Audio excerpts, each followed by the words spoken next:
মধ্যপ্রাচ্যে ইরান ও ইসরায়েলের মধ্যে চলমান পাল্টাপাল্টি হামলায় চরম উত্তেজনা বিরাজ করছে। টানা ৩ দিন ধরে আকাশপথে ও ক্ষেপণাস্ত্র হামলায় দু দেশের বহু মানুষ আহত ও নিহত হয়েছেন। একই সঙ্গে ক্ষতিগ্রস্ত হয়েছে গুরুত্বপূর্ণ সামরিক, জ্বালানি ও পারমাণবিক স্থাপনাগুলো। বৃহস্পতিবার দিবাগত রাতে ইরানের বিভিন্ন স্থানে ব্যাপক হামলা চালায় ইসরায়েল।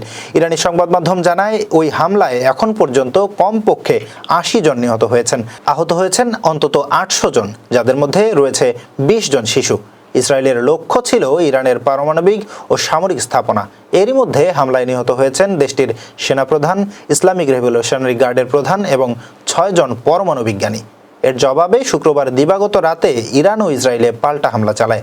CNN-এর খবরে বলা হয়েছে, এতে ১০ জন নিহত এবং কমপক্ষে ১৪০ জন আহত হয়েছেন। এদিকে শনিবার রাতেও ইরানের বেশ কিছু স্থাপনায় নতুন করে হামলা চালিয়েছে ইসরায়েল। হামলা চালিয়েছে ইরানও।